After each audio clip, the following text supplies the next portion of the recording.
It's time for On the Farm in Alabama, bringing farmers and agribusiness the latest news from Alabama Extension and the Auburn University College of Agriculture. Now here's your host, Alabama Extension Regional Agent, Eddie McGriff.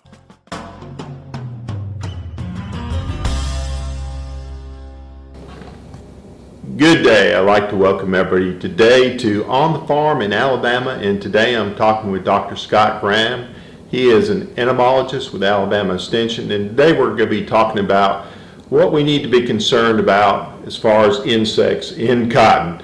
Now, Scott, we're starting to see more stink bugs move into cotton. What can you tell us about stink bugs? Yeah, thanks for having me on, Eddie. Yeah, so the stink bugs are really starting to move into fields. We're starting to somewhat see that trickle out of corn, where the corn's starting to dry down in some spots. Primarily, the feedback we've been getting is we're still dealing with the brown stink bugs. The southern greens tend to kind of become the dominant species once the corn really starts to dry down and those stink bugs move out of corn into cotton. And the reason that's important is it really can alter your insecticide recommendation based on what species is in the field. Now, for sampling stink bugs, we're really not using a sweep net or a drop cloth. We're looking for damaged bolls. So we're trying to sample bolls that are about 10 days old, about the size of a quarter, we're sampling, those are the, stink bugs are damaging quarter-sized bolls. The bolls that we're sampling are about an inch in diameter.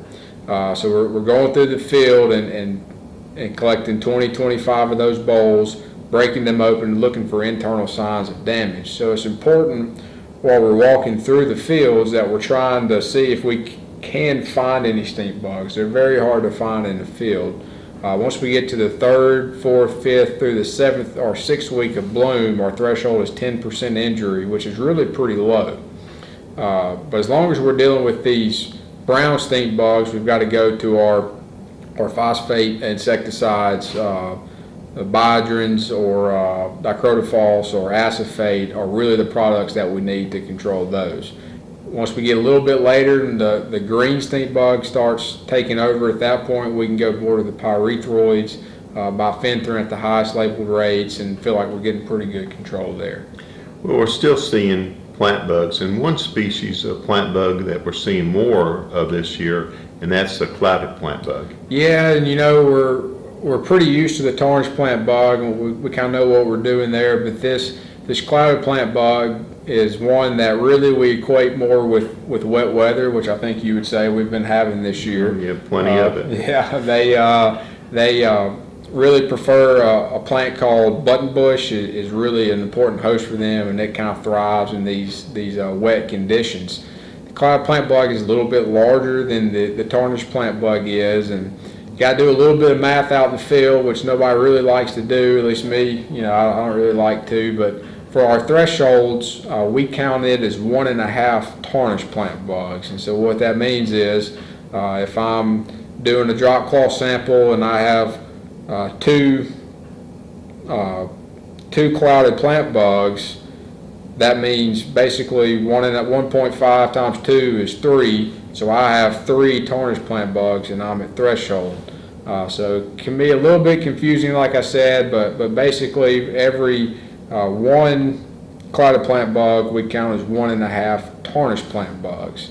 Like I said, they're just a little bit larger, they're a little bit more robust. They can actually be a little bit more aggressive feeding on those smaller bowls when the bloom tag's just starting to fall off the bowl. Those clouded plant bugs tend to really get in there and do some damage on those bowls as well. Well, another species which we count as a stink bug, and that is the leaf-footed bug, and it's pretty aggressive on its feeding. Yeah, we've been getting some feedback about some leaf-footed bugs in fields across the state as well, and that's another one that's important to know if it's out there, because we really kind of treat it like a brown stink bug, a little bit harder to kill. The pyrethroids aren't as good on the leaf-footed bug as they are on some of our other stink bugs, so that's something to be aware of as well. And the last pest I'm going to mention is not a bug, but it's a worm, and that is the reports that we're getting of fall armyworms.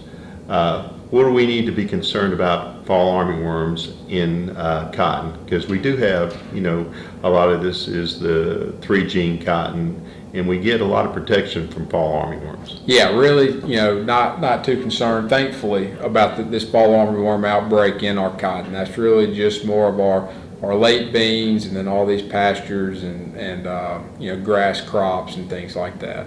Well, Scott, thank you for being with us today on the farm in Alabama. Thanks, Eddie. Appreciate it.